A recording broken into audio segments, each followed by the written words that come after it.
차가운 유리와 강철로 이루어진 회의실 안에는 무거운 침묵이 감돌았다.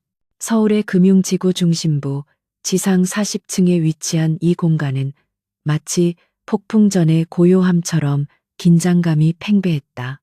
테이블 한쪽에는 태산그룹의 핵심 계열사인 미래바이오의 현 경영진이 불안한 기색을 애써 감추며 앉아 있었다. 그들의 맞은편에는 이지스 컨설팅이라는 이름만큼이나 견고하고 비밀스러운 집단의 대표 클로이 강이 앉아 있었다. 그녀는 완벽하게 재단된 검은색 정장을 입고 있었고 핏기 없는 입술과 모든 것을 꿰뚫어 보는 듯한 차가운 눈빛 외에는 어떤 감정도 드러내지 않았다.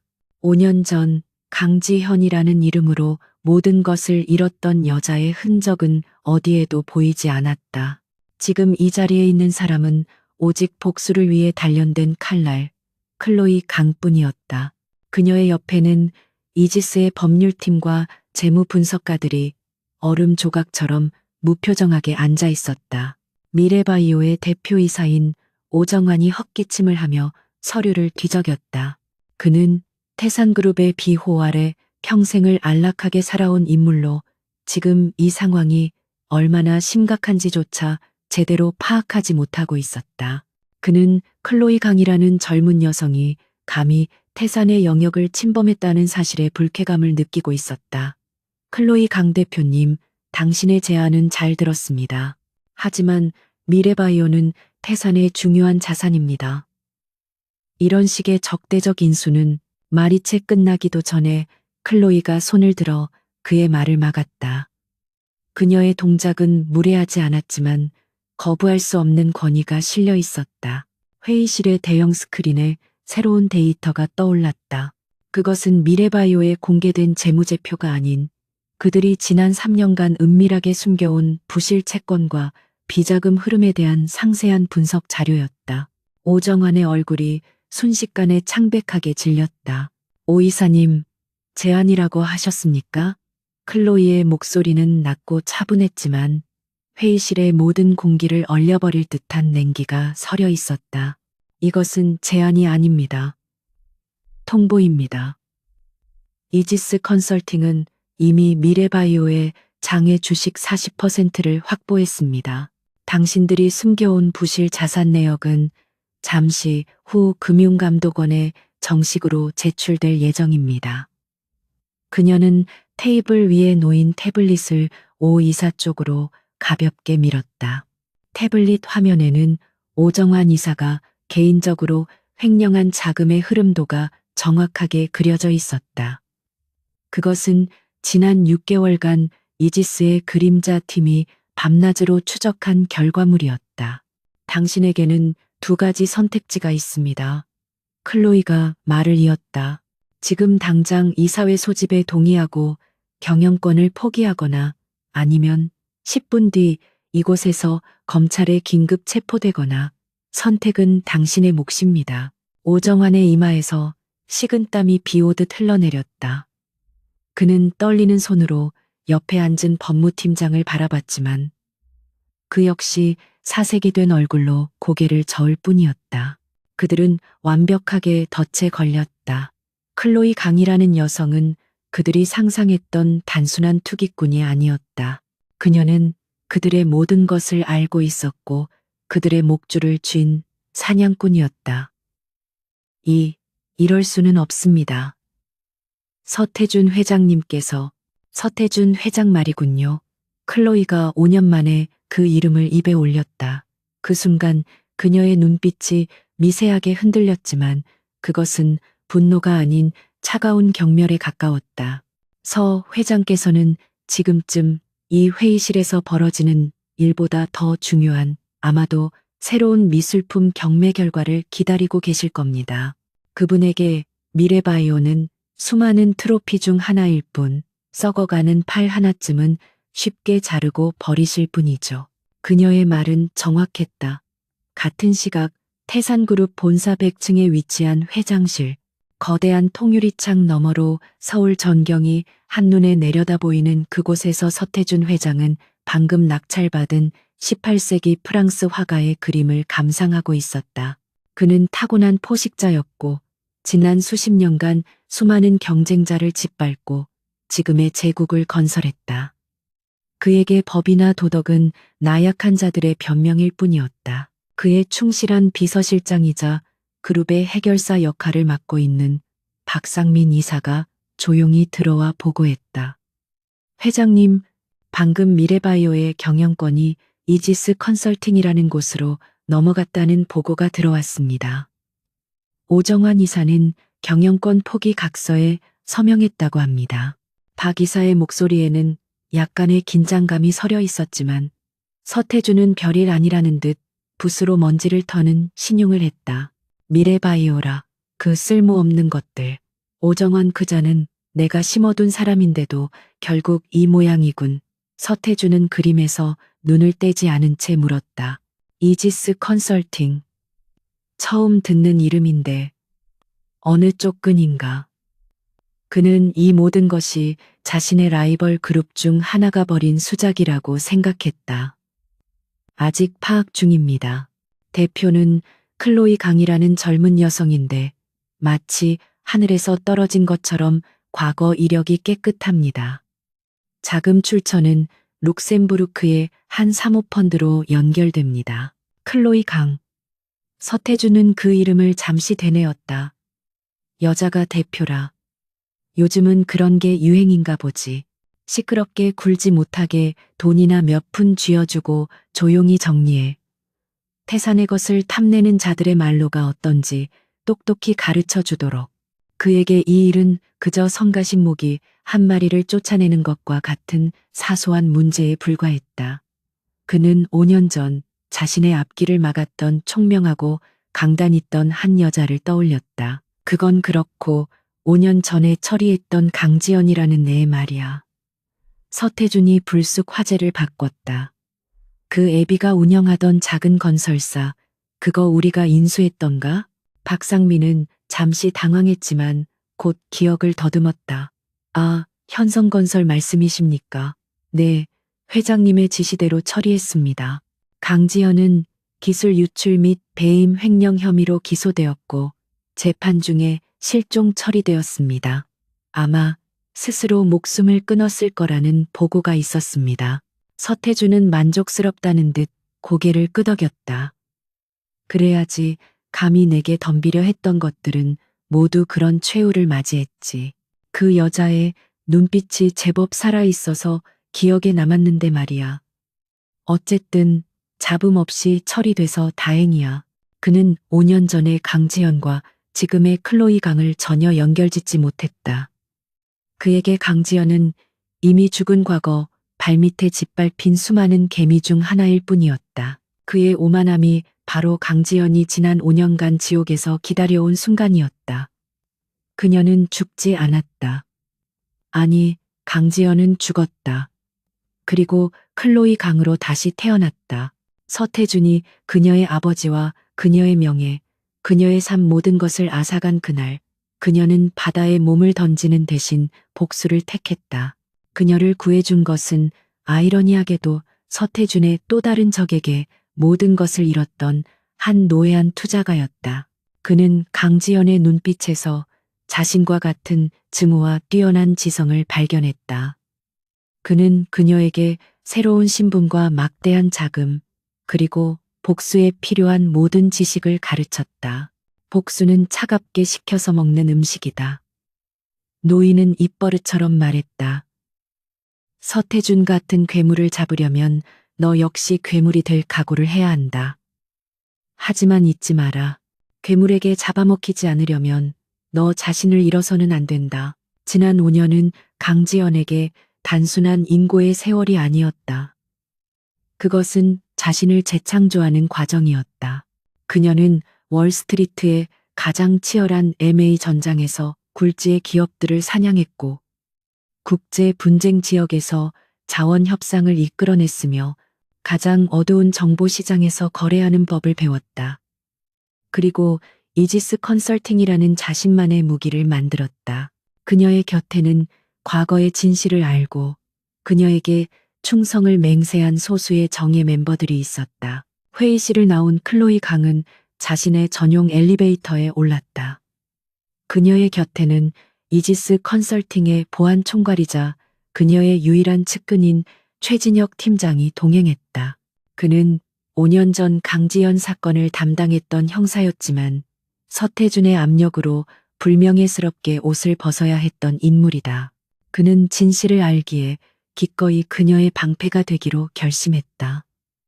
미래바이오 확보 완료했습니다. 오정화는 우리가 제공한 안전가옥으로 이동 중입니다. 잘했어요, 최 팀장. 클로이의 목소리가 조금은 부드러워졌다. 그녀는 엘리베이터 유리창에 비친 자신의 모습을 바라보았다. 차가운 가면 뒤에 숨겨진 5년 전의 상처가 여전히 남아 있었다. 이건 시작일 뿐이에요. 서태준은 아직 내가 누군지조차 모르고 있겠죠. 그의 오만함이 그의 가장 큰 약점이 될 겁니다. 엘리베이터가 1층 로비에 도착했다. 수많은 기자가 미래바이오의 경영권 변동 소식을 듣고 몰려와 있었다. 클로이는 최 팀장과 경호원들의 호의를 받으며 인파를 헤쳐나갔다. 플래시가 사방에서 터졌고 기자들의 질문이 쏟아졌다. 이지스 컨설팅의 클로이 강 대표님, 이번 인수의 목적이 무엇입니까? 태산그룹과의 전면전을 선포하신 겁니까? 당신은 도대체 누구입니까? 그녀는 모든 질문에 묵묵부답으로 일관하며 준비된 차량에 올랐다. 차문이 닫히고 차가 미끄러지듯 인파를 빠져나갔다. 클로이는 창밖으로 빠르게 멀어지는 태산그룹의 로고를 바라보았다. 그들은 내가 누구인지 궁금해하겠죠. 그녀가 나지막이 말했다. 하지만 곧 알게 될 거예요. 내가 그들의 모든 것을 망가뜨리기 위해 돌아온 유령이라는 것을. 그녀의 눈빛은 서울의 야경보다 더 차갑고 어둡게 빛나고 있었다. 차가 도착한 곳은 한강이 내려다 보이는 최고급 펜트하우스였다. 하지만 그 내부는 화려함보다는 철저한 보안 시스템과 최첨단 장비로 가득 찬 요새에 가까웠다. 클로이는 지체 없이 자신의 집무실로 향했다. 벽면을 가득 채운 스크린에는 태산그룹의 모든 계열사 현황과 서태준 일가의 움직임이 실시간으로 업데이트되고 있었다. 그녀는 미래바이오 항목을 붉은색에서 파란색으로 바꿨다. 거대한 퍼즐의 첫 번째 조각이 맞춰졌다. 그녀는 스크린 중앙에 떠 있는 서태준의 사진을 노려보았다. 5년 전 당신은 내 아버지의 회사를 헐값에 빼앗고 나에게 기술 유출이라는 누명을 씌웠지.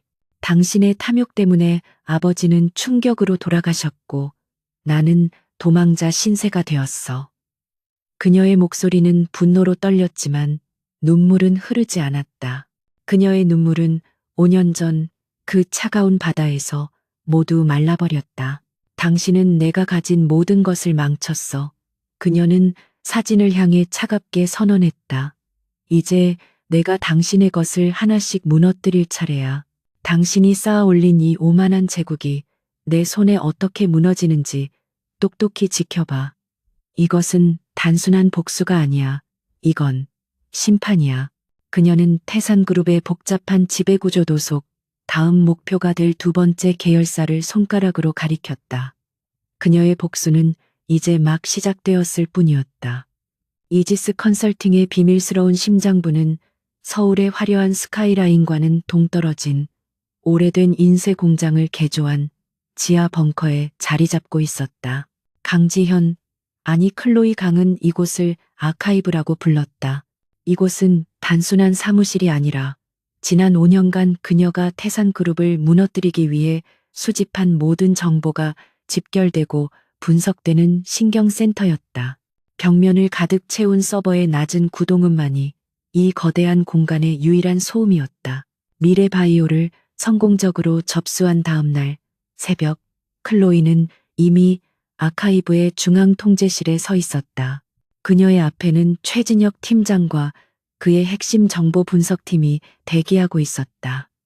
스크린에는 태산그룹의 복잡한 조직도가 거대한 거미줄처럼 펼쳐져 있었다. 미래바이오는 그 거미줄의 가장 바깥쪽, 하지만 끊어내기 가장 쉬운 가닥에 불과했다. 이제 그녀의 시선은 거미줄의 중심으로 향하고 있었다. 미래바이오 인수로 서태준은 약간의 불쾌감을 느꼈을 뿐 위협으로 받아들이지 않을 겁니다. 클로이가 차가운 목소리로 브리핑을 시작했다. 그녀는 밤을 새웠지만 조금의 피로도 내비치지 않았다. 그의 오만함은 우리가 움직일 수 있는 시간을 벌어주었죠. 이제 두 번째 단계로 넘어갑니다. 공개적인 공격이 아닌 내부의 균열을 파고들 차례입니다. 그녀는 스크린의 한 부분을 확대했다. 그곳에는 5년 전 강지연의 배임 횡령 사건에 대한 자료들이 정리되어 있었다. 서태준이 나를 무너뜨리기 위해 사용했던 가장 결정적인 증거. 그것은 현성건설의 내부 회계 자료였습니다. 완벽하게 조작된 자료였죠. 그녀의 눈빛이 순간 날카로워졌다. 이 자료를 만든 사람을 찾아야 합니다. 서태준의 손에 피를 묻힌 칼날, 그 칼날을 쥐고 있던 사람 말입니다. 최진혁이 한 걸음 앞으로 나섰다. 그는 5년 전 형사 시절 이 사건을 맡았었지만 외압에 의해 손을 떼야 했다. 김동철입니다. 그의 목소리는 낮고 확신에 차 있었다. 당시 현성건설의 재무이사였지만 사실상 태산그룹에서 파견한 인물이었습니다. 그는 강지연 대표님의 부친인 강 회장님이 가장 신뢰했던 인물 중 하나였죠. 화면에 중년 남성의 사진이 떠올랐다. 평범하고 선량해 보이는 인상이었지만 눈빛에는 깊은 불안감이 서려 있었다. 김동철은 증거 조작의 대가로 태산그룹의 자회사인 태산물산의 상무자리로 영전했습니다. 하지만 1년 뒤 갑자기 모든 직위에서 물러나고 종적을 감췄죠. 최진혁이 조사를 계속했다. 서태준은 이용 가치가 다한 패를 가차없이 버리는 스타일입니다. 아마도 김동철은 너무 많은 것을 알고 있었기 때문에 제거되거나 혹은 스스로 숨었을 겁니다. 클로이는 사진 속 남자를 물끄러미 바라보았다. 그는 살아있습니다. 하지만 죽은 것처럼 살고 있겠죠. 서태준의 감시망 안에서 혹은 그 감시망을 피해 영원한 불안 속에서 그녀는 최 팀장에게 고개를 돌렸다. 그를 찾으세요. 서태준의 눈보다 먼저. 그리고 그가 지금 어떤 삶을 살고 있는지, 그의 약점이 무엇인지 철저하게 파악하세요. 그는 우리의 첫 번째 증인이자 서태준의 제국을 무너뜨릴 가장 연약한 틈입니다. 최진혁의 팀은 즉시 움직였다. 그들은 국가정보원 출신의 해커, 특수부대 출신의 추적 전문가들로 구성된 이지스의 그림자들이었다. 그들은 김동철이라는 이름으로 등록된 모든 공적 기록, 금융거래, 통신 내역을 샅샅이 훑었지만 그는 말 그대로 증발한 상태였다. 그는 지난 4년간 어떤 신용카드도 휴대전화도 사용하지 않았다. 마치 유령처럼 사라진 것이다. 그가 의도적으로 자신의 흔적을 지웠습니다. 전문가의 솜씨는 아니지만 절박함이 느껴집니다. 분석 요원이 보고했다. 클로이는 잠시 생각에 잠겼다. 그렇다면 그가 의지할 수밖에 없는 단 하나의 연결고리를 찾아야 합니다. 가족 혹은 그가 지키고 싶어 하는 것. 그녀의 지시는 명확했다.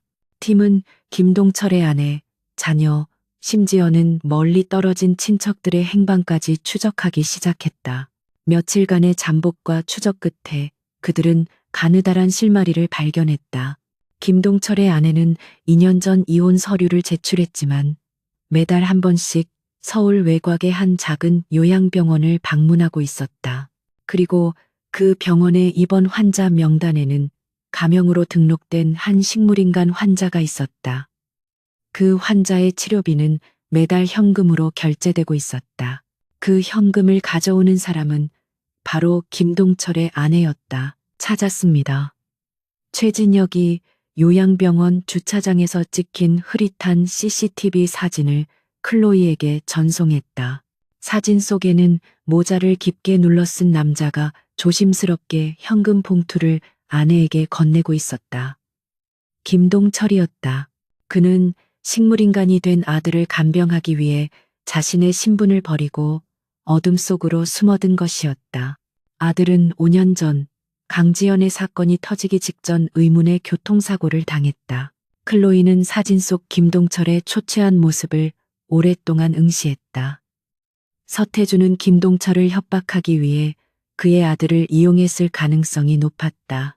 그리고 이제 그 아들은 김동철을 올가매는 동시에 그가 살아가는 유일한 이유가 되어버렸다. 그는 서태준을 두려워하지만 그보다 더 아들을 잃는 것을 두려워할 겁니다. 클로이가 낮은 목소리로 말했다. 그의 아들이 입원한 병원의 보안을 강화하세요. 최 팀장, 저와 함께 직접 그를 만나러 가겠습니다. 김동철은 서울 변두리의 허름한 고시원에서 숨어 지내고 있었다. 그는 낮에는 건설 현장에서 일용직으로 일하고 밤에는 대리운전을 하며 아들의 병원비를 벌고 있었다. 클로이와 최진혁은 그가 대리운전 일을 마치고 돌아오는 새벽 시간을 노렸다. 좁고 어두운 고시원 복도 끝 김동철은 자신의 방문 앞에서 낯선 두 사람을 마주하고 얼어붙었다. 그는 최진혁을 먼저 알아보았다. 5년 전 자신을 취조했던 형사. 그리고 그 옆에 서 있는 차가운 아우라를 풍기는 젊은 여자.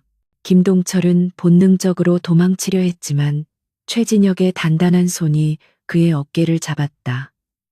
오랜만입니다. 김동철 씨. 최진혁의 목소리는 위협적이지 않았지만 거부할 수 없는 힘이 있었다. 김동철은 공포에 질려 떨기 시작했다. 누구십니까? 저는 아무것도 모릅니다. 제발 저를 내버려 두세요. 당신은 나를 모르겠지만 나는 당신을 압니다. 클로이가 입을 열었다. 그녀는 선글라스를 벗었다. 5년의 세월이 흘렀지만 김동철은 그 눈빛을 기억했다. 강지연, 자신이 거짓 증거를 만들어 나락으로 떨어뜨렸던 현성건설의 젊고 총명했던 대표. 김동철의 다리가 풀려 그 자리에 주저앉을 뻔했다. 강 대표님, 당신이 어떻게, 당신은 죽었다고, 죽었어야 했겠죠.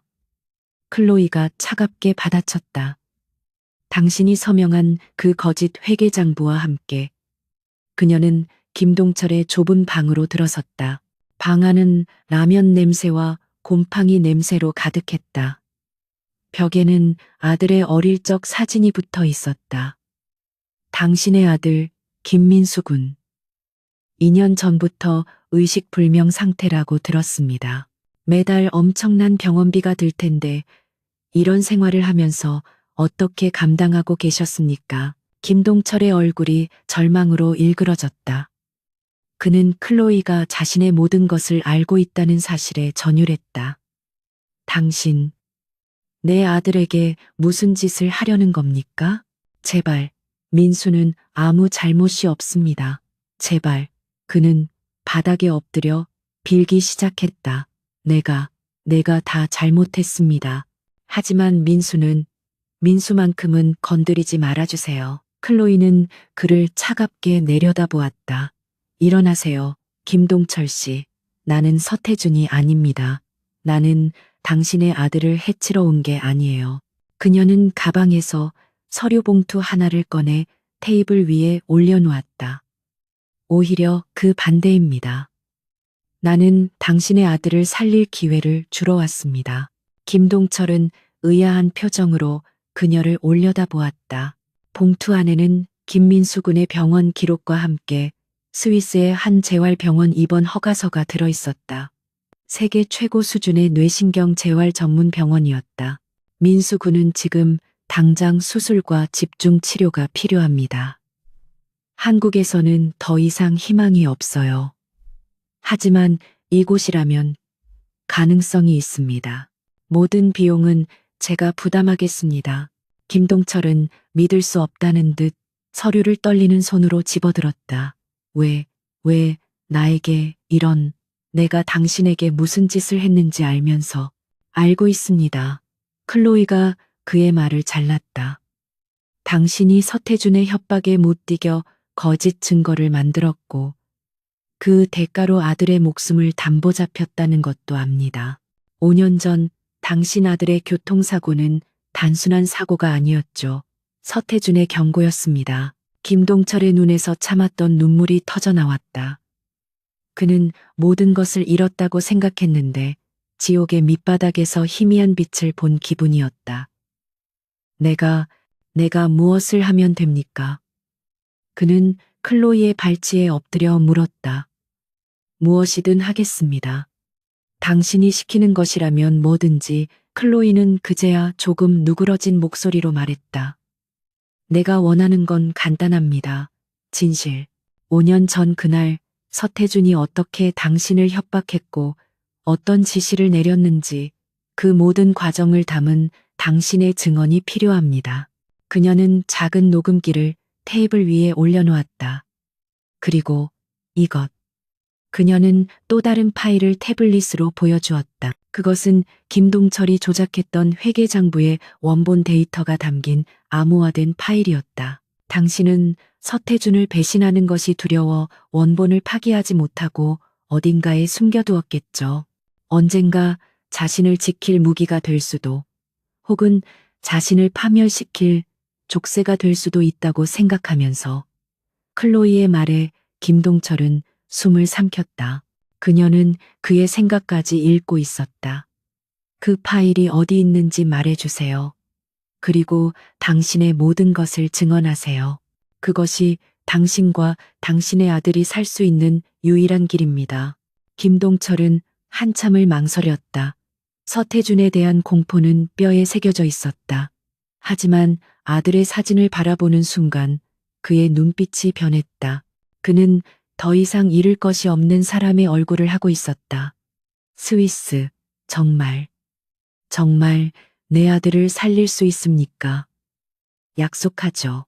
클로이가 단호하게 말했다. 서태준의 손이 닿지 않는 곳에서 당신의 아들은 최고의 치료를 받게 될 겁니다. 당신 역시 새로운 신분으로 그곳에서 아들을 돌볼 수 있게 해드리겠습니다. 김동철은 천천히 고개를 끄덕였다.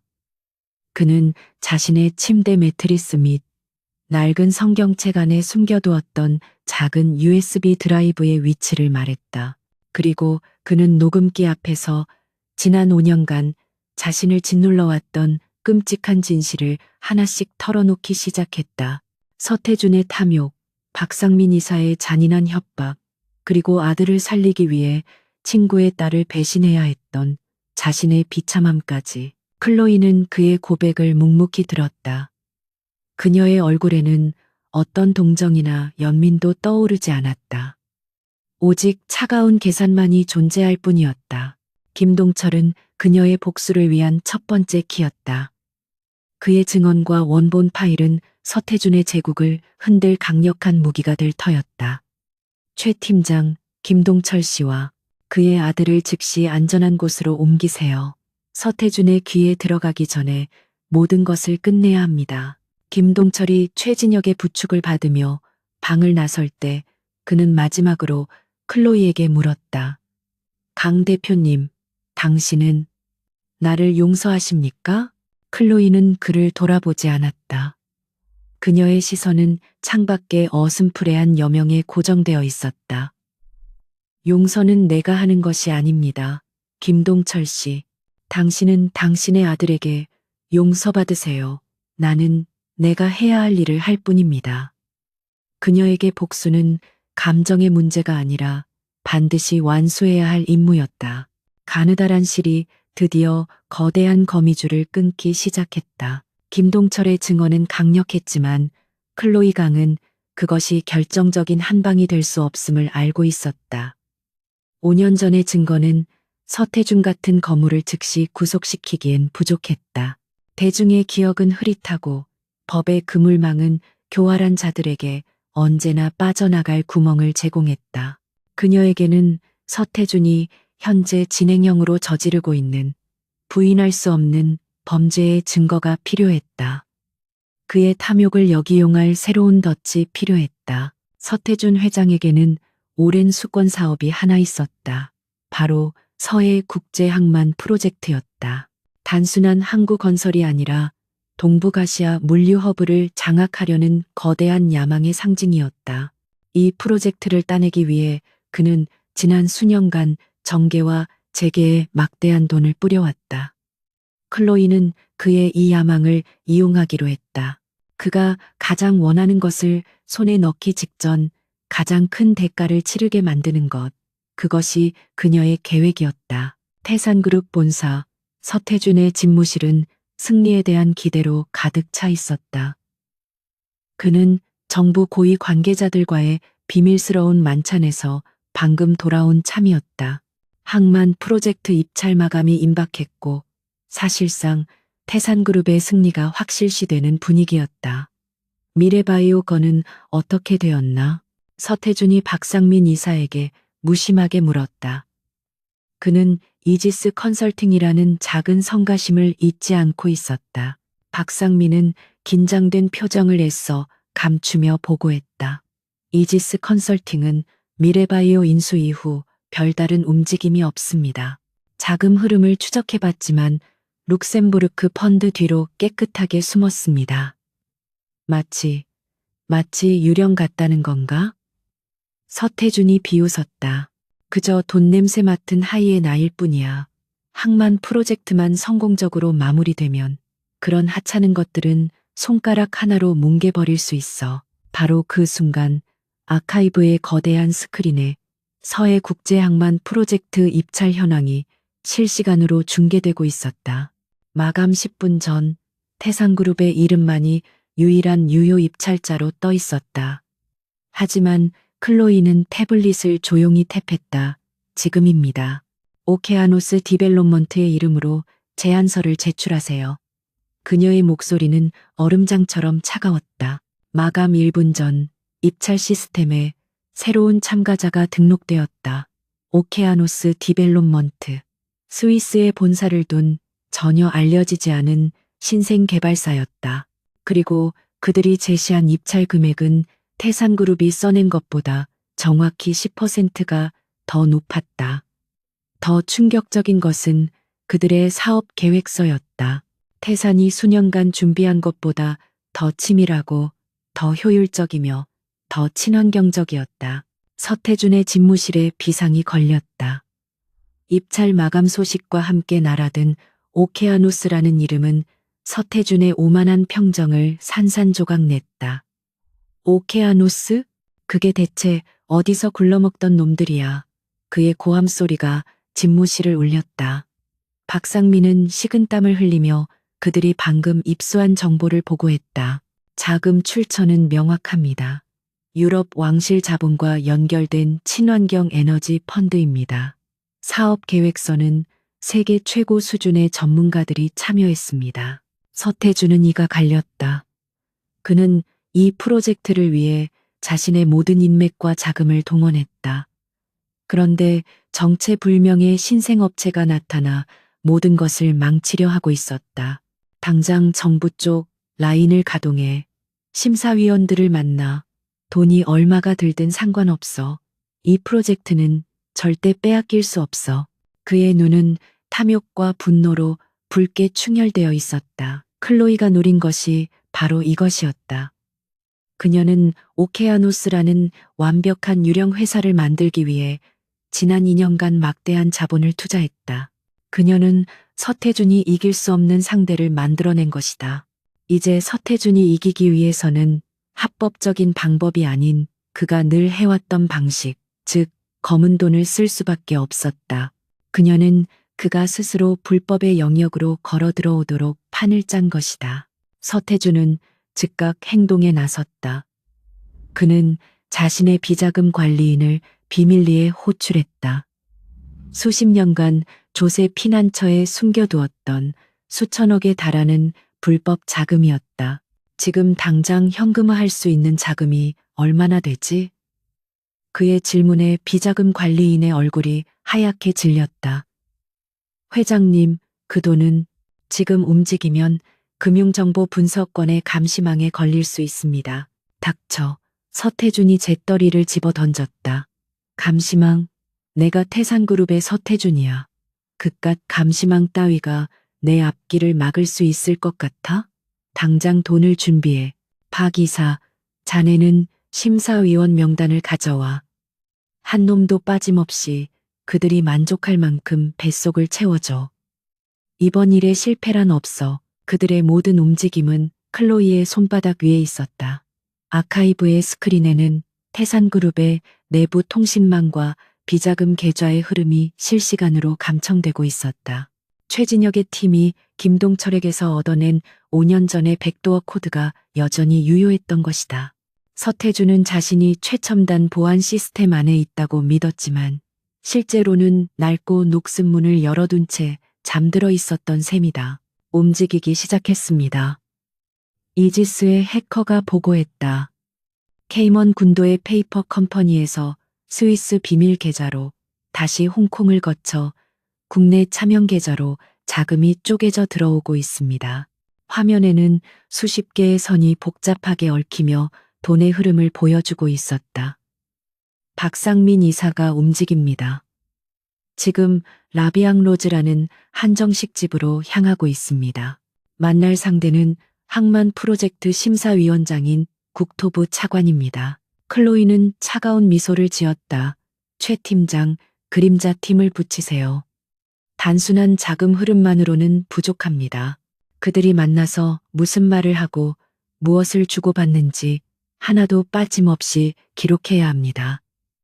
그녀는 완벽한 증거를 원했다.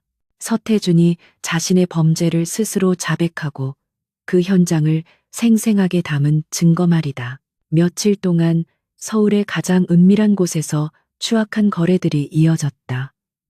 박상민은 서태준의 지시를 받아 심사위원들을 차례로 매수했다. 수억 원이 담긴 사과 상자가 오갔고 최고급 외제차와 강남의 아파트 등기 권리증이 뇌물로 제공되었다. 그들은 자신들의 만남이 이지스의 초소형 드론과 고성능 도청 장비에 의해 실시간으로 기록되고 있다는 사실을 꿈에도 몰랐다. 최진혁과 그의 팀은 한치의 오차도 없이 움직였다. 그들은 박상민이 버린 담배꽁초에서 DNA를 채취하고 그가 만난 사람들의 목소리를 녹음했으며 그들이 주고받은 서류의 내용을 원격으로 스캔했다. 모든 증거는 즉시 암호화되어 아카이브의 메인 서버로 전송되었다. 서태준의 부패 네트워크가 거대한 지도처럼 완성되고 있었다. 드디어 항만 프로젝트 심사 결과 발표일이 되었다. 태산그룹 본사는 축제 분위기였다. 서태준은 자신의 승리를 확신했다. 그는 오케아노스 디벨롭먼트가 아무리 뛰어난 계획서를 제출했어도 자신의 검은 돈이 뿌려진 대한민국의 시스템을 이길 수 없다고 믿었다. 그는 클로이 강이라는 이름도 이미 잊어버린 듯했다. 예상대로 서해 국제 항만 프로젝트의 최종 사업자는 태산그룹으로 선정되었다. 기술 점수에서는 오케아노스가 압도적으로 높았지만 사업 이행 능력과 정부 정책 기여도라는 모호한 항목에서 태산그룹이 만점에 가까운 점수를 받으며 결과를 뒤집었다. 완벽하게 조작된 승리였다. 서태준은 기자들 앞에서 환하게 웃으며 대한민국 물류의 미래를 책임지겠다고 연설했다. 같은 시각 클로이는 아카이브에서 서태준의 승리 연설을 지켜보고 있었다. 그녀의 얼굴에는 어떤 감정도 드러나지 않았다. 모든 데이터 확보 완료됐습니까? 네, 대표님. 최진혁이 대답했다. 서태준이 비자금을 인출한 내역, 박상민이 뇌물을 전달한 영상과 음성, 심사위원들이 돈을 받고 점수를 조작한 내부 문서까지 완벽한 패키지입니다. 클로이는 스크린 속에서 오만하게 웃고 있는 서태준을 응시했다. 그는 자신이 이겼다고 생각하겠죠. 자신이 원하는 가장 큰 것을 손에 넣었다고. 그녀가 천천히 일어섰다. 하지만 그는 모릅니다.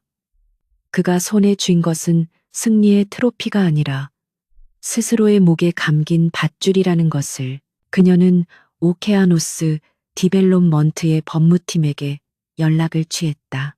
지금 즉시 입찰 과정 불공정 및 심사위원 비리 혐의로 대한민국 정부와 태산그룹을 상대로 국제중재소송을 제기하세요. 그리고 동시에 그녀는 이지스 컨설팅의 이름으로 또 다른 명령을 내렸다. 우리가 확보한 자료를 정리하세요. 이제 서태준의 오른팔을 자를 시간입니다. 그녀의 다음 목표는 박상민이었다. 서해 국제항만 프로젝트의 승리는 태산그룹의 짧은 축제를 가져다 주었지만 박상민 이사의 마음속에는 그늘이 드리워지기 시작했다. 그는 단순한 해결사가 아니었다. 그는 서태준의 제국이 유지되는데 필요한 모든 더러운 일을 처리해온 예민한 감각을 지닌 사냥개였다. 그리고 그의 감각은 오케아노스 디벨롭먼트가 제기한 국제중재소송 소식을 들었을 때 끔찍한 경고음을 울리기 시작했다. 그것은 단순한 소송이 아니었다. 오케아노스 측이 제출한 자료에는 태산그룹이 로비한 정황, 심지어 특정 심사위원의 비공개 일정까지 포함되어 있었다. 물론 결정적인 증거는 아니었지만 그것은 태산의 가장 깊숙한 곳을 들여다본 자만이 알 수 있는 정보였다. 박상민은 자신의 사무실에서 담배 연기 속에 잠겨 있었다. 이지스 컨설팅의 미래바이오 인수, 그리고 오케아노스의 항만 프로젝트 공격. 너무나 정교하고 너무나 시기적절했다. 클로이 강. 그는 모니터에 떠있는 클로이 강이 유일한 공식 사진을 노려보았다. 냉정하고 감정 없는 얼굴. 그는 태산그룹의 모든 정보망을 동원해 그녀의 뒷조사를 했지만 5년 전 유럽에서 갑자기 나타난 투자자라는 것 외에는 아무것도 건질 수 없었다. 마치 누군가 의도적으로 그녀의 과거를 지워버린 것처럼 완벽했다. 유령인가? 그가 읊조렸다. 그 순간 그의 머릿속을 스치는 불길한 기억이 있었다. 5년 전 모든 것을 잃고도 마지막 순간까지 자신을 노려보던 그 강인한 눈빛, 강지현. 그는 서둘러 5년 전에 낡은 사건 파일을 열었다. 강지현, 현성건설 대표, 기술 유출 및 배임 횡령, 그리고 실종, 자살 추정이라는 붉은 도장이 찍힌 보고서. 그는 강지연의 졸업 사진을 찾아내 클로이 강희 사진 옆에 나란히 띄웠다. 외모는 완전히 달랐다. 5년 전의 강지연은 총명했지만 아직 앳된 모습이 남아 있었다. 지금의 클로이 강은 날카롭게 벼려진 칼날 그 자체였다. 하지만 박상민은 두 사진의 눈빛에서 벗어날 수 없었다. 모든 것을 꿰뚫어보고 절대 굴복하지 않으며 차가운 분노를 담고 있는 그 눈, 설마 살아있다고? 아니, 그럴 리가 없어. 그 여자는 분명히. 그는 스스로를 진정시키려 했지만 불길한 가설이 머릿속을 떠나지 않았다. 만약 강지연이 살아있다면, 만약 그녀가 복수를 위해 완전히 다른 사람으로 돌아온 것이라면, 이지스와 오케아노스의 공격 방식은 강지연이 현성건설을 운영할 때 보여주었던 상대의 약점을 정확히 파고드는 전략적인 움직임과 소름 끼치도록 닮아 있었다. 그는 갑자기 김동철이 사라진 사실을 떠올렸다.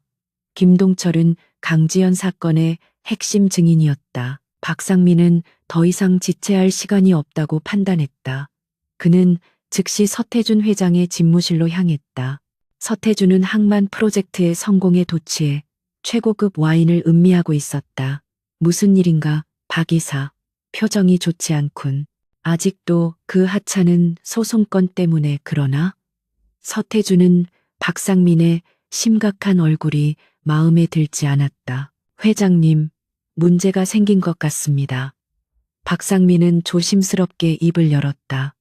이지스 컨설팅의 클로이 강. 어쩌면 우리가 아는 사람일지도 모릅니다. 그는 자신이 방금 세운 가설, 즉 클로이 강이 5년 전 죽었다고 생각했던 강지현일 수도 있다는 가능성을 조심스럽게 제기했다. 저는 그 여자가 살아있다고 의심됩니다. 그리고 이 모든 일이 그녀의 복수극일 수 있습니다. 서태준의 얼굴이 순간 굳어졌다. 강지연이라는 이름은 그에게 잊힌 과거였지만 동시에 유쾌하지 않은 기억이기도 했다. 하지만 그는 이내 큰 소리로 웃음을 터뜨렸다. 박 이사, 자네가 노망이라도 든 건가? 강지현. 그 계집애는 5년 전에 바다에 빠져 죽었어. 자네가 직접 확인까지 하지 않았나. 죽은 사람이 어떻게 돌아와? 하지만 시신을 찾지 못했습니다. 박상민이 물러서지 않았다. 그리고 김동철이 사라졌습니다. 너무나 많은 우연이 겹치고 있습니다. 회장님, 서태준은 와인잔을 세게 내려놓았다. 그의 오만한 자존심이 박상민의 의심에 상처를 입었다. 우연이라고? 자네의 무능을 덮으려는 변명처럼 들리는군. 김동철 하나 제대로 관리 못해서 이 사단을 만들어? 서태준은 잠시 생각에 잠겼다. 좋아. 자네의 그 망상이 사실이든 아니든 그 클로이 강이라는 여자가 내 심기를 건드린 건 사실이야. 항만 프로젝트에 흠집을 내려 하고 있어. 그의 눈이 차갑게 빛났다. 자네가 직접 처리해. 강지현이든 클로이 강이든 그 여자가 누구든 상관없어. 다시는 내 눈앞에 얼쩡거리지 못하게 만들어. 이번에는 확실하게. 그것은 명백한 제거 명령이었다. 박상민은 등줄기가 서늘해지는 것을 느꼈지만 동시에 서태준의 명령이 자신의 의심을 확인할 기회라고 생각했다. 알겠습니다, 회장님. 이번에는 절대 실수하지 않겠습니다. 그는 서태준에게는 강지연의 유령을 처리하는 일이었지만 박상민에게는 자신의 생존이 걸린 문제였다. 만약 그녀가 정말 강지현이라면 그녀의 다음 목표는 서태준이 아니라 바로 자신일 테니까. 박상민은 자신이 동원할 수 있는 가장 어두운 네트워크를 가동했다. 그는 클로이 강을 합법적으로 건드릴 수 없다는 것을 알았다. 그는 그녀를 밖으로 끌어내야 했다. 그는 이지스 컨설팅이 태산의 비자금 흐름에 비상한 관심을 보이고 있다는 정보를 역으로 이용하기로 했다. 그는 자신이 관리하던 비자금 라인 중 하나에 내부 고발자가 생긴 것처럼 꾸몄다. 태산물산의 자재 구매팀장이 거액의 비자금 증거를 가지고 이지스 측에 접촉하려 한다. 이 미끼는 치명적일 만큼 달콤했다. 클로이 강이 정말 태산을 노리고 있다면 이 정보를 무시할 수 없을 터였다. 박상민은 접선 장소로 인천항 근처의 폐창고를 정했다. 그곳은 CCTV도 목격자도 없는 완벽한 사냥터였다. 그는 전직 특수부대 출신 용병들로 구성된 자신의 팀을 그곳에 매복시켰다. 아카이브. 클로이의 스크린에 박상민이 흘린 정보가 떠올랐다. 태산물산 자재 구매팀. 김영수 부장. 최진혁이 브리핑했다. 정보는 확실해 보입니다. 그가 접근하려는 루트도 우리가 심어둔 라인과 일치합니다. 하지만 시기와 장소가 너무 의도적입니다. 함정이죠.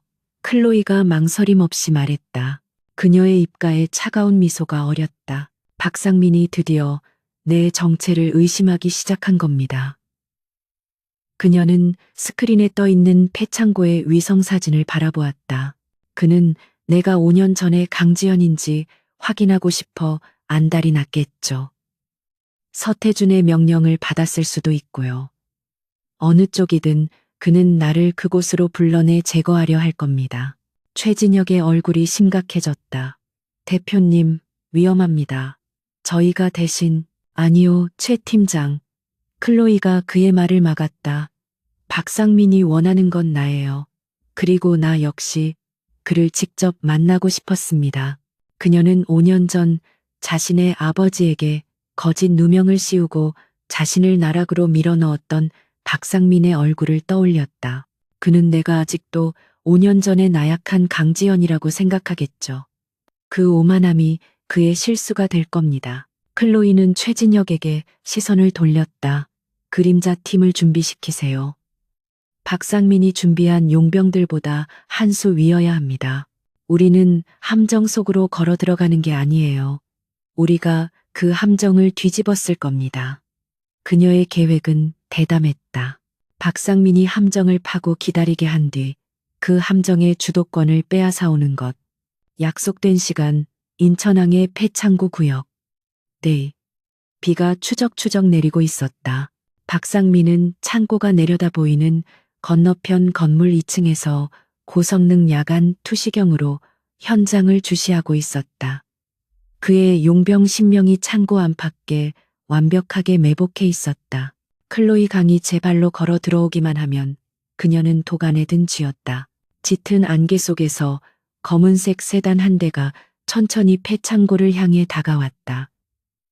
박상민은 침을 삼켰다.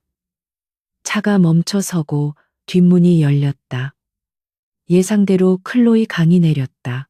그녀는 검은색 트렌치코트 차림이었고 우산도 쓰지 않은 채 비를 맞고 있었다. 그리고 그녀는 혼자였다. 박상민은 의아했지만 곧 탐욕스러운 미소를 지었다. 멍청한 계집애. 정말 혼자 올 줄이야. 그는 용병 팀장에게 무전으로 신호를 보냈다. 계획대로 생포가 우선이지만 저항하면 처리해. 용병들이 어둠 속에서 일제히 움직여 클로이 강을 포위하기 시작했다. 그녀는 마치 아무것도 모른다는 듯 천천히 창고 입구를 향해 걸어가고 있었다. 포위망이 좁혀지고 용병들이 그녀를 덮치려던 바로 그 순간이었다. 지금이다. 클로이가 귀에 꽂힌 초소형 무전기의 나지막이 속삭였다. 갑자기 폐창고 주변의 모든 조명이 터지며 일대가 암흑으로 변했다. 동시에 창고 지붕과 바닥 하수구 그리고 그들이 미처 확인하지 못한 컨테이너들 속에서 검은 복장의 그림자 팀 대원들이 쏟아져 나왔다. 그들은 최진혁의 지휘 아래 소음기가 달린 테이저건과 특수 제작된 섬광탄을 사용했다. 박상민의 용병들은 훈련받은 전문가들이었지만 그들은 전쟁을 준비했지 암살을 준비하지 않았다. 반면 최진혁의 팀은 오직 효율적인 무력화만을 위해 훈련되었다. 칠흑 같은 어둠 속에서 섬광이 터지고 고압 전류가 흐르는 소리와 함께 비명소리가 짧게 이어졌다. 박상민은 자신의 야간 투시경 너머로 벌어지는 일방적인 학살, 아니 제압을 망연자실하게 바라보았다. 불과 3분 만에 10명의 용병이 모두 무력화되어 바닥에 쓰러졌다. 마치 잘 짜인 무대 연출처럼 신속하고 정확했다. 그리고 암흑 속에서 클로이 강이비에 젖은 채 천천히 박상민이 숨어있는 건물을 향해 고개를 들었다. 그녀는 마치 처음부터 그가 그곳에 있다는 것을 알았다는 듯 정확히 그의 눈을 바라보고 있었다. 박상민은 자신도 모르게 뒷걸음질 쳤다. 공포였다. 5년 전 자신이 짓밟았던 그 여자가 이제는 자신이 감당할 수 없는 괴물이 되어 돌아온 것이다. 클로이는 그를 향해 희미하게 웃었다. 그것은 승리의 미소가 아니었다. 내 차례는 아직 멀었다는 차가운 선고였다. 그녀는 쓰러진 용병들 사이를 유유히 걸어 자신의 차로 돌아갔다. 박상민은 떨리는 손으로 서태준에게 전화를 걸었다. 회장님. 박상민입니다. 그 여자는 유령이었습니다. 강지연이 살아 있었습니다. 그는 자신이 방금 본 것을 그 압도적인 힘의 차이를 설명하려 했지만 그의 목소리는 공포로 잠겨 제대로 나오지 않았다. 그는 알았다. 자신은 서태준의 방패막이가 아니라 복수기의 사냥 리스트에 올라간 첫 번째 재물이었다는 것을. 클로이 강의 정면 충돌은 그렇게 그녀의 완벽한 승리로 끝났다. 서태준 회장은 승리의 정점에 서 있었다. 그가 그토록 갈망했던 서해 국제 항만 프로젝트의 최종 사업자로 선정된 것을 축하하는 파티는 서울에서 가장 호화로운 호텔의 펜트하우스를 통째로 빌려 열렸다. 정계, 재계, 법조계의 모든 실세가 그의 발 아래 모여들어 낯간지러운 찬사를 보냈다. 서태준은 마치 현대의 황제라도 된 듯 그들의 아첨을 즐겼다. 박상민이 경고했던 클로이 강이라는 유령의 존재는 이 화려한 승리 앞에서 완전히 잊힌 듯했다. 같은 시각 아카이브의 차가운 통제실. 클로이 강은 벽면을 가득 채운 스크린 중 하나를 통해 그 오만한 파티의 현장을 실시간으로 지켜보고 있었다. 그녀의 팀원이 파티의 웨이터로 위장해 착용한 안경 카메라가 전송하는 영상이었다.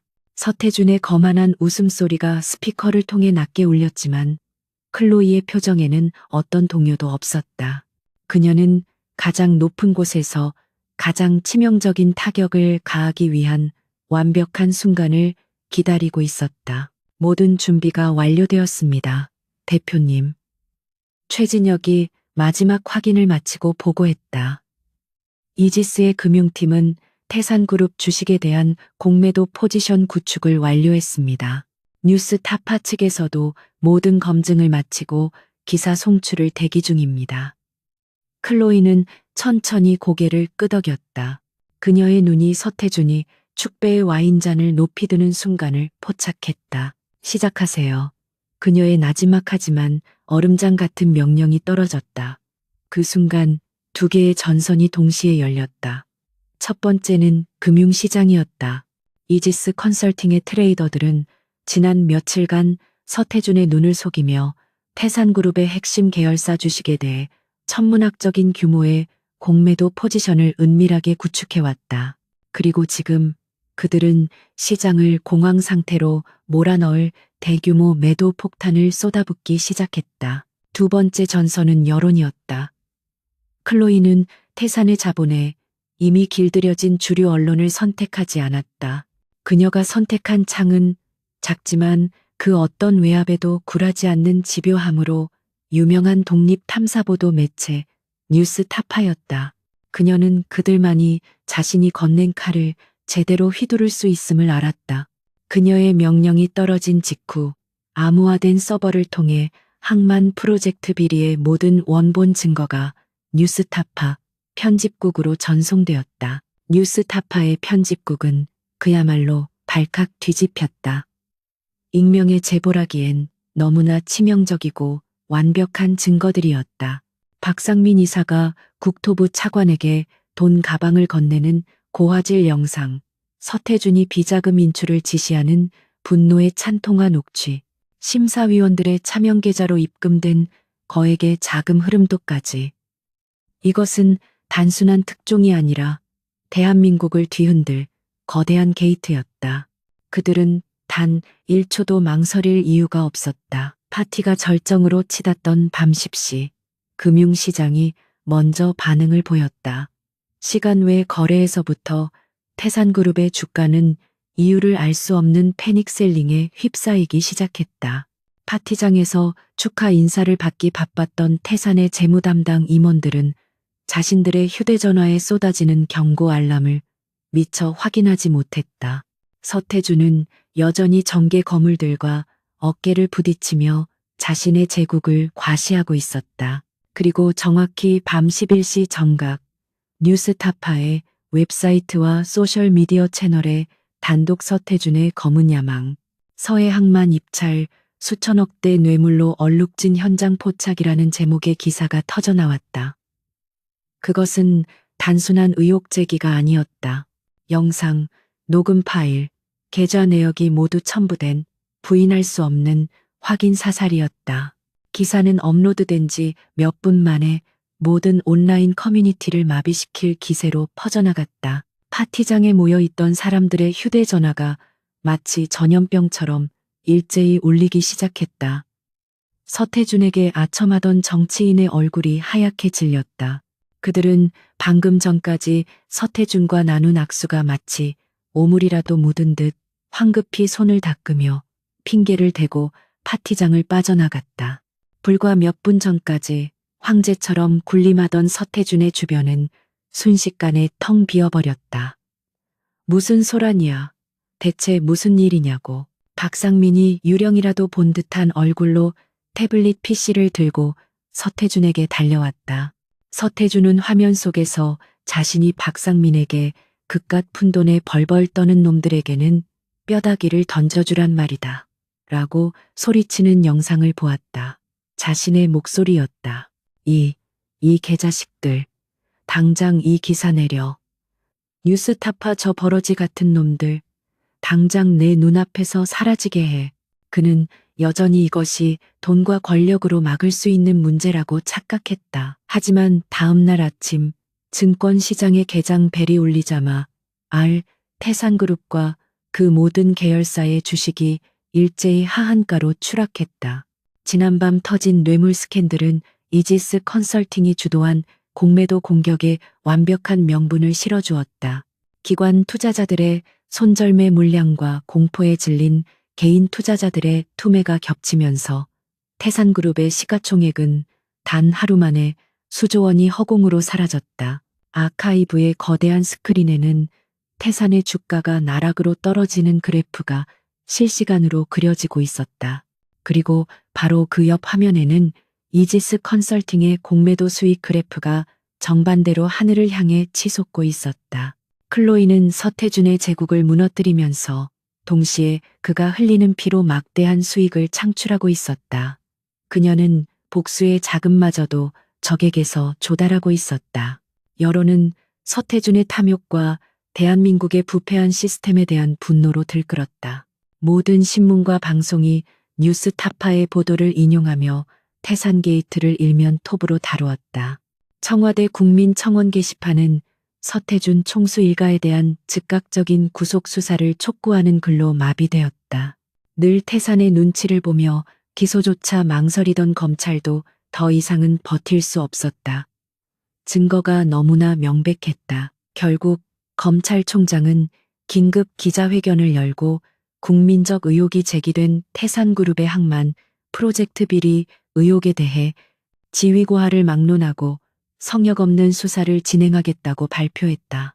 즉각 대규모의 특별수사팀이 꾸려졌다.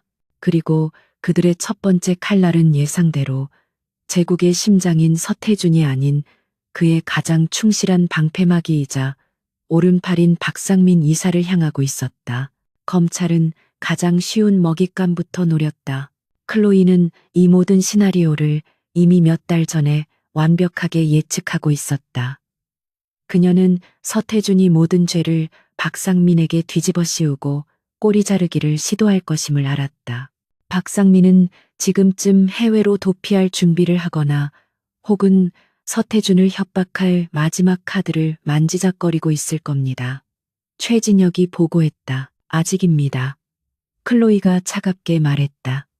그녀의 시선은 추락하는 주가 그래프가 아닌 태산그룹의 복잡한 채무 구조를 보여주는 또 다른 모니터를 향하고 있었다. 박상민은 아직 서태준에게 쓸모가 있습니다. 하지만 서태준이 그를 완벽하게 버리도록 만들어야죠. 진짜 폭풍은 이제부터입니다. 언론의 폭풍은 서막에 불과했다. 이제 그녀는 그 폭풍 속에서 무너지는 두 동맹을 이간질하고 제국의 잔해를 차지할 준비를 하고 있었다. 태산그룹을 향한 검찰의 압수수색은 마치 거대한 제국을 무너뜨리는 첫 번째 공성주의 일격과도 같았다. 언론의 폭풍이 채 가라앉기도 전에 닥친 법의 칼날은 서태준이 수십 년간 쌓아 올린 철옹성을 속절없이 난도질했다.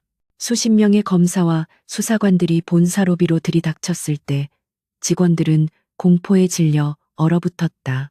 그들이 그토경 철석같이 믿었던 태산이라는 이름은 이제 부패와 비리의 동의어가 되어버렸다. 서태준은 자신의 100층짜리 집무실에서 이 모든 광경을 모니터를 통해 지켜보고 있었다. 그는 분노로 온몸을 떨었지만 50년 만에 처음으로 자신의 통제 밖에 있는 거대한 힘을 느끼고 있었다. 감히 내 성에 발을 들여? 그는 당장이라도 자신의 법무팀과 인맥을 동원해 이 상황을 뒤집어 엎으려 했지만 전화기 저편에서 들려오는 것은 싸늘한 거절과 회피뿐이었다. 그에게 충성을 맹세했던 정치인들은 전화를 받지 않았고 그에게 자금을 구걸했던 금융권의 수장들은 태산그룹의 신용 등급 하향 조정을 검토한다는 냉혹한 답변만을 보내왔다. 은행들은 약속이나 한 듯이 만기가 돌아오는 대출의 연장을 거부했다. 그들은 쓰러지는 거인을 부양할 생각이 전혀 없었다. 오히려 그 거인의 시체를 뜯어먹을 준비를 하고 있었다. 서태준의 제국은 외부가 아닌 내부에서부터 무너지고 있었다. 자금줄이 마르기 시작하자 태산의 수많은 계열사들은 연쇄적으로 유동성 위기에 빠졌다. 주가는 바닥을 모르고 추락했고 시장에는 태산그룹의 부도설까지 나돌았다. 서태준은 이 모든 것이 그 이름 모를 이지스 컨설팅과 탐사보도 매체의 합작품이라고 생각했지만 그는 여전히 그 배후에 있는 강지연의 그림자를 보지 못했다. 바로 그 혼란의 중심에서 클로이 강은 가장 냉정하고 바쁘게 움직이고 있었다. 아카이브의 스크린에는 태산의 주가 그래프 대신 시장의 헐값으로 쏟아져 나오는 태산그룹의 채권과 부실 대출 목록이 떠 있었다. 은행들이 태산의 대출 채권을 매각하기 시작했습니다. 손실을 최소화하기 위해 헐값에 내놓고 있습니다. 금융팀장의 보고에 클로이는 차가운 미소를 지었다. 우리가 준비한 모든 유동성을 투입하세요. 그녀가 명령했다. 유럽과 아시아에 분산된 우리의 페이퍼 컴퍼니들을 통해 태산의 부실 채권을 모두 사들입니다. 시장이 눈치채지 못하게 최대한 조용하고 신속하게. 이지스 컨설팅은 태산이 흘리는 피를 받아 마시며 서서히 그 제국의 가장 큰 채권자로 변모하고 있었다. 그녀는 복수와 동시에 그 제국의 주인이 될 준비를 하고 있었다. 한편 태풍의 눈 한가운데 서 있는 박상민 이사는 자신에게 다가오는 파멸의 그림자를 누구보다 정확하게 느끼고 있었다. 그는 검찰의 첫 번째 소환 대상이었다. 서태준은 그에게 자네가 모든 것을 처리했으니 자네 선에서 막으라는 냉혹한 명령을 내렸다. 그것은 명백한 꼬리 자르기 선언이었다. 서태준은 자신을 구하기 위해 가장 충성스러웠던 오른팔을 제물로 바칠 생각이었다. 박상민은 지난 수십 년간 서태준을 위해 기꺼이 손에 피를 묻혔다. 하지만 그것은 충성심 때문이 아니라 그 거대한 힘에 기생하며 얻는 부와 권력 때문이었다. 이제 그 힘이 자신을 집어삼키려 하자 그의 충성심은 즉각 생존 본능으로 바뀌었다. 그는 이대로 서태준과 함께 침몰할 생각이 추호도 없었다. 날 버려? 서태준. 당신은 날 잘못 건드렸어. 그는 자신의 사무실, 서태준조차 모르는 비밀 금고를 열었다. 그 안에는 지난 10년간 그가 모아온 보험이 들어 있었다. 서태준의 모든 불법적인 지시가 담긴 녹음 파일 원본, 차명 계좌의 상세 내역, 그리고 5년 전 강지연의 현성건설을 무너뜨리라고 직접 명령했던 당시의 비공개 영상 회의록까지. 그것은 서태준을 한 번에 무너뜨릴 수 있는 핵폭탄이었다. 그는 이 증거들을 가지고 검찰과 협상할 생각이었다. 감형을 받는 조건으로 서태준의 모든 죄를 넘기는 것, 혹은 이 증거를 담보로 해외의 조세 피난처로 도피해 남은 인생을 호화롭게 살 계획이었다. 그는 즉시 위조 여권과 비행기표를 준비했다. 그의 목적지는 남미의 한국과 대한민국과 범죄인 인도 조약이 체결되지 않은 곳이었다. 박상민은 검찰의 출국 금지 조치가 내려지기 전 오늘 밤 당장 떠나기로 결심했다. 그는 아무도 믿지 않았다. 그는 자신의 비서에게도 거짓 일정을 알리고 심야의 인천항을 통해 밀항선에 오르기로 했다. 모든 것이 완벽하다고 생각했다. 그가 모르는 것이 있다면 그의 모든 움직임이 처음부터 클로이 강이 손바닥 안에 있었다는 사실뿐이었다. 박상민이 움직입니다. 최진혁이 아카이브의 스크린을 주시하며 보고했다. 화면에는 박상민의 차량이 태산 본사 지하 주차장을 빠져나와 인천항으로 향하는 모습이 실시간으로 추적되고 있었다. 그가 비자금 계좌에서 거액의 현금을 인출했고 밀항을 준비 중입니다. 예상대로 5년 전에 원본 데이터를 확보한 것으로 보입니다. 클로이는 잠시 눈을 감았다. 5년 전 바로 저 남자. 박상민이 자신의 아버지에게 다가와 회사를 넘기라며 비열하게 협박하던 모습이 떠올랐다. 그리고 자신이 경찰서에서 조사를 받을 때 거짓 증거를 들이밀며 자신을 조롱하던 그의 얼굴도. 그가 항구에 도착하기 전에 막으세요. 그녀의 목소리는 감정 없이 차가웠다. 그는 검찰에게 가도 안 되고 해외로 도망가게 해서도 안 됩니다. 그는 나를 만나야 합니다. 인천으로 향하는 고속도로 박상민은 불안감에 연신 담배를 피워 물었다. 그는 백미러로 뒤따라오는 차량이 없는지 수십 번도 더 확인했다. 그가 인적이 드문 항만 도로로 접어드는 순간이었다. 갑자기 도로 양쪽에서 강력한 헤드라이트가 터져 나오며 그의 눈을 멀게 했다. 검은색 SUV 차량 2대가 그의 차 앞뒤를 완벽하게 가로막았다. 박상민은 급브레이크를 밟았다. 심장이 멎는 듯했다. 검찰인가? 아니면 서태준이 보낸 해결사들인가? 그는 공포에 질려 차 문을 잠갔다. 그러나 SUV에서 내린 사람들은 경찰도 조폭도 아니었다. 그들은 한치의 오차도 없는 움직임으로 차 유리를 깨고 저항하는 박상민을 끌어내어 순식간에 제압했다. 최진혁의 그림자 팀이었다.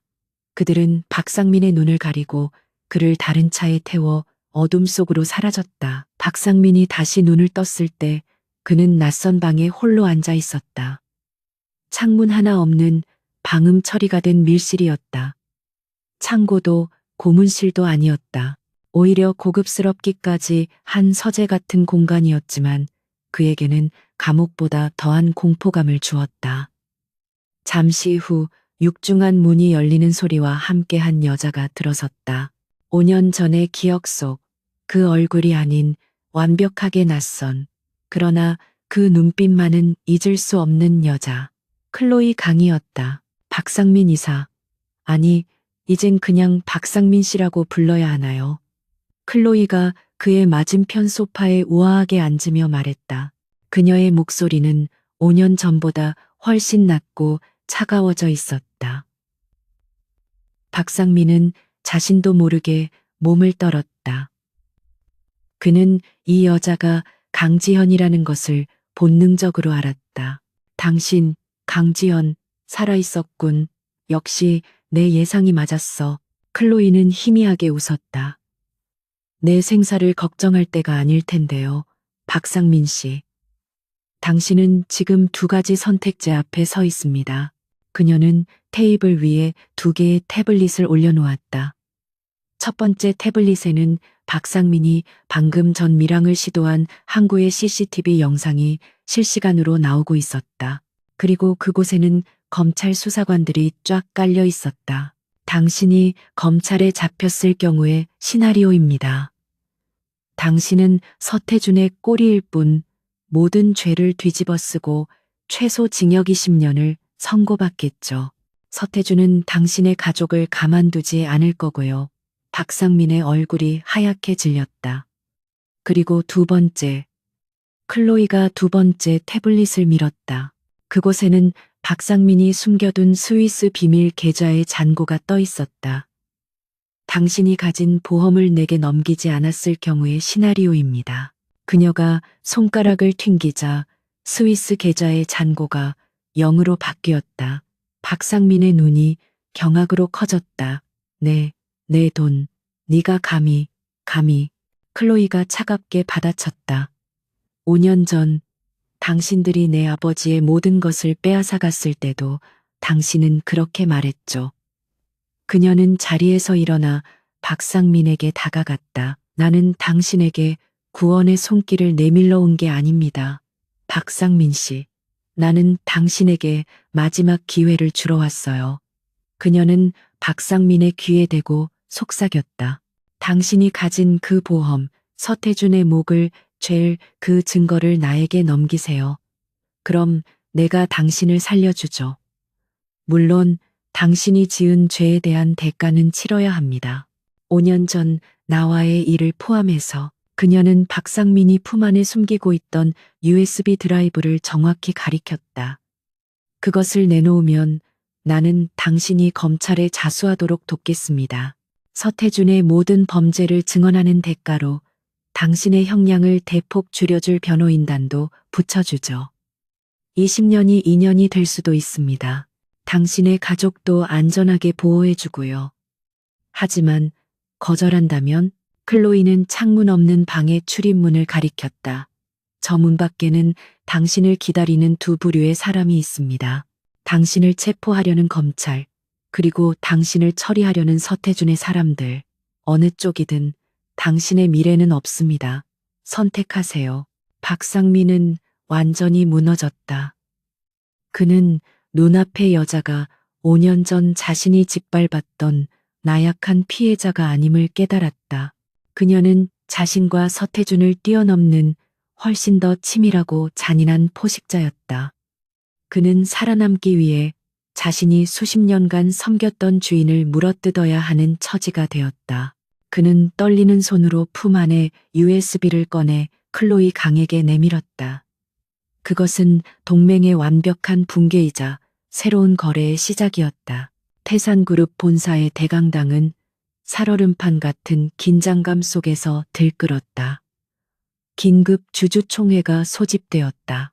연일 터지는 총수 일가의 비리, 의혹과 바닥을 모르고 추락하는 주가, 그리고 은행권의 채무 압박 속에서 성난 주주들과 채권단은 서태준 회장의 직접적인 해명을 요구했다. 강당은 분노한 고성과 불안한 속삭임으로 가득 찼다. 단상 위에 선 서태준 회장은 평생 처음 겪어보는 굴욕감에 입술을 깨물었다. 하지만 그는 여전히 이 제국의 왕이었다. 그는 아직 자신이 무너지지 않았다고, 이 모든 것은 일시적인 위기일 뿐이라고 애써 스스로를 다잡았다. 그는 마이크를 잡고 특유의 카리스마 넘치는 목소리로 좌중을 압도하려 시도했다. 존경하는 주주 여러분, 그리고 채권단 관계자 여러분, 지금 태산그룹이 겪고 있는 이 혼란은 모두가 알고 있는 사실을 애써 부정하려는 시간. 낭비는 그만하시죠. 서태준 회장. 차갑고 맑은 목소리가 강당의 모든 소음을 일순간에 잠재웠다. 모든 사람의 시선이 강당 뒤편, 육중한 문을 열고 들어서는 한 여성에게로 향했다. 그녀는 검은색 정장을 입고 있었지만 지난번 미래바이오를 인수할 때의 냉혹한 M&A 전문가 클로이 강의 모습이 아니었다. 그녀는 천천히 흔들림 없는 걸음으로 단상을 향해 걸어왔다. 그녀의 뒤로는 이지스 컨설팅의 법무팀과 최진혁 팀장이 뒤따랐다. 주주들이 수군거렸다. 저 여자는 누구지? 이지스 컨설팅의 클로이 강? 저 여자가 왜 이 자리에 태산의 채권을 매입했다는 소문이 있던데. 서태준은 불청객의 등장에 얼굴이 격렬하게 일그러졌다. 당신이 감히 여길 어디라고 들어와. 당장 저 여자를 끌어내. 보안 요원들이 그녀를 막아서려 했지만 최진혁이 그들 앞을 막아서며 서류 한 장을 내밀었다. 클로이 강 대표는 태산그룹 총 채무의 30%를 보유한 최대 채권자 대표 자격으로 이 자리에 참석하셨습니다. 길을 비키시죠. 그 말에 강당은 다시 한번 술렁였다. 서태준의 눈이 경악으로 커졌다. 자신의 제국이 무너지는 동안 이 여자가 그 자네를 헐값에 사들이고 있었다는 뜻이었다. 클로이는 마침내 단상 아래 서태준과 정면으로 마주보는 자리에 섰다. 그녀는 마이크를 잡지 않았다. 하지만 그녀의 목소리는 강당 전체에 선명하게 울렸다. 서태준 회장, 당신은 아마 내가 누구인지 전혀 기억하지 못하겠죠. 그녀는 서태준의 충혈된 눈을 똑바로 바라보았다. 하긴 당신이 짓밟아버린 사람들이 어디 한둘이었어야 말이죠. 서태준은 이 상황이 불쾌했지만 동시에 본능적인 위협을 느꼈다. 무슨 헛소리를 하러 온 건가? 나는 당신 같은 사람은 모른다. 그렇겠죠. 클로이가 차갑게 웃었다. 그럼 이 이름은 기억하십니까? 그녀는 천천히 또박또박 말했다. 현성건설 대표. 기술 유출과 배임 횡령 누명을 쓰고 모든 것을 빼앗겼던 사람. 당신의 탐욕 때문에 아버지를 잃고 바다에 몸을 던져야 했던 사람. 그녀는 한 걸음 더 다가섰다. 내 이름은 강지연입니다. 그 이름이 불리는 순간 서태준의 얼굴에서 핏기가 사라졌다. 그는 마치 유령이라도 본 듯 뒷걸음질 쳤다. 강지연, 죽은 애가 어떻게 강당은 물을 끼얹은 듯 조용해졌다. 5년 전에 잊혔던 스캔들이 사람들의 기억 속에서 되살아났다. 죽지 않았습니다. 서태준. 강지연이 말했다. 당신이 나에게서 빼앗아간 모든 것을 되찾기 위해 그리고 당신을 심판하기 위해 지옥에서 돌아왔습니다. 그녀는 단상 위대형 스크린에 USB를 연결했다. 그것은 박상민에게서 건네받은 서태준의 판도라의 상자였다.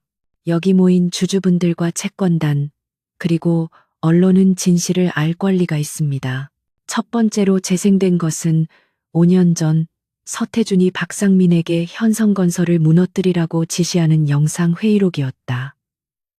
강지연, 그 계집애가 감히 내 제안을 거절해? 당장 쓸어버려. 어떤 누명을 씌워서라도 그 애비와 함께 매장시켜. 서태준의 추악한 목소리가 강당을 가득 메웠다. 주주들은 경악과 분노로 아연실색했다. 서태준은 조작이야. 저건 거짓이다. 라고 소리쳤지만 그의 목소리는 공포로 떨리고 있었다. 강지연은 멈추지 않았다. 그녀는 다음 파일들을 재생했다. 서해항만 프로젝트를 위해 박상민에게 비자금 인출과 뇌물 전달을 지시하는 통화 녹취, 그리고 그 돈이 정관계 인사들에게 흘러들어간 상세한 내역까지. 이것이 여러분이 믿었던 태산그룹의 민낯입니다. 강지연이 좌중을 향해 말했다. 서태준 회장은 여러분의 소중한 자산을 자신의 탐욕을 채우기 위한 뇌물로 사용했습니다. 그는 태산을 이끈 것이 아니라 기생하며 갉아먹고 있었던 겁니다. 그녀는 마지막으로 서태준을 향해 돌아섰다. 당신의 제국은 당신의 그 오만함과 탐욕 때문에 무너진 겁니다. 서태준 씨, 바로 그 순간이었다. 강당의 뒷문이 다시 한번 열리고 이번에는 검찰 특별수사팀의 검사와 수사관들이 들이닥쳤다. 그들은 망설임 없이 단상을 향해 걸어왔다. 모든 것은 강지연의 계획대로였다. 그녀는 박상민의 자수와 증거 제출 시간을 검찰과 조율했고 주주총회라는 가장 공개적인 장소에서 서태준의 가면을 벗기기로 결정했던 것이다. 검사가 서태준 앞에 서서 차가운 목소리로 서류를 읽어 내려갔다.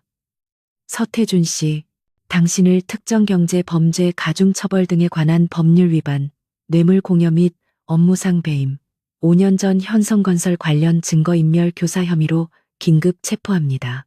수사관 2명이 앞으로 나서 서태준의 팔을 잡고 차가운 수갑을 채웠다. 철컥하는 금속성 소리가 강당 안에 울려 퍼졌다.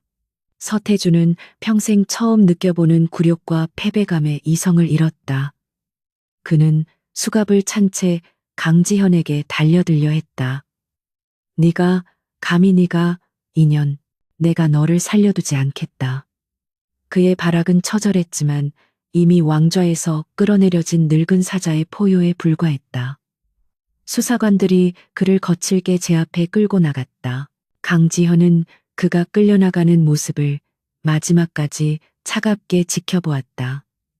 5년 전 아버지를 잃고 모든 것을 빼앗긴 채 차가운 바다 앞에서 절망했던 소녀는 더 이상 없었다. 그녀의 눈에는 승리의 기쁨이나 복수의 환희가 아닌 그저 오래된 숙제를 끝마친 듯한 차가운 평온함만이 감돌았다. 서태준이 사라진 강당은 혼란에 빠졌다. 총수를 잃은 태사는 이제 문자 그대로 좌초될 위기였다. 그때 다시 단상에 선 강지연이 마이크를 잡았다. 주주 여러분, 그리고 채권단 여러분.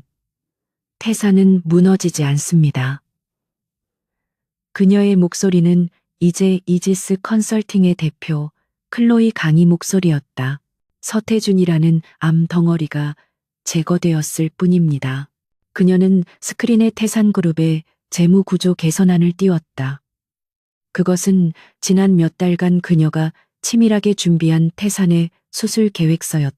저는 태산그룹의 최대 채권자로서 태산의 부실을 털어내고 가장 건강한 자산만을 중심으로 그룹을 재편할 것을 제안합니다. 이지스 컨설팅은 태산의 채무를 출자 전환하여 경영 정상화에 직접 참여할 것입니다. 그것은 선언이었다. 그녀는 서태준의 제국을 무너뜨리는 데 그치지 않고 그 잿더미 위에서 완전히 새로운 질서를 세우려 하고 있었다. 부패한 경영진은 모두 퇴출될 것이고 능력 있는 인재들은 다시 기회를 얻을 것이며 기술력 있는 계열사들은 집중적인 투자를 받게 될 터였다. 주주들과 채권단은 다른 선택지가 없었다. 그들에게는 파산 아니면 이 낯선 여성의 제안을 받아들이는 것뿐이었다. 그들은 기꺼이 후자를 택했다. 몇 달 뒤 태산그룹의 100층짜리 건물은 에이지스 타산이라는 새로운 간판을 달았다. 서태준의 오만함으로 가득 찼던 회장실은 이제 실용적이고 투명한 구조로 개조된 공동 집무실로 바뀌었다. 강지연은 그곳의 창가에 서서 분주하게 움직이는 서울의 모습을 내려다보고 있었다. 서태준은 1심에서 징역 30년을 선고받고 몰락했다. 박상민은 모든 죄를 자백하고 증거를 제출한 대가로 감형받아 3년형을 살게 되었다. 김동철은 스위스에서 아들의 재활치료를 돕고 있었고 가끔 강지연에게 감사와 속죄의 편지를 보내왔다. 최진혁은 에이지스 타스안의 감사실장으로서 그룹 내부의 마지막 부패 잔재까지 청산하고 있었다. 대표님, 최진혁이 들어와 결제 서류를 내밀었다. 현성건설. 아니, 이제는 타산 이씨가 된 그곳의 신임 대표 임명건입니다. 강지연은 서류를 받아들었다. 그녀의 아버지가 평생을 바쳤던 회사였다. 그녀는 유능하지만 서태준의 압력에 밀려났던 옛 임원을 그 자리에 앉혔다. 그녀는 복수를 통해 모든 것을 되찾았지만 마음속에는 거대한 공허함 대신 차가운 평온함이 자리 잡고 있었다. 최 팀장님, 그녀가 창밖을 바라보며 나지막이 물었다. 이 모든 게 가치 있는 일이었을까요? 최진혁은 잠시 생각하다가 대답했다. 글쎄요, 대표님. 하지만 저는 이것 하나는 압니다. 5년 전 이곳은 괴물이 지배하는 정글이었습니다. 하지만 지금은 적어도 원칙과 상식이 통하는 곳이 되었습니다. 그것만으로도 충분히 가치 있지 않겠습니까? 강지연은 희미하게 미소 지었다. 그것은 그녀가 5년 만에 처음으로 짓는 차가운 복수자가 아닌 한 사람으로서의 미소였다. 그는 그녀의 모든 것을 망쳤었다. 하지만 이제 그녀는 돌아와 모든 것을 바로잡았다. 그녀의 복수는 끝났지만 그녀의 새로운 삶은 이제 막 시작되고 있었다.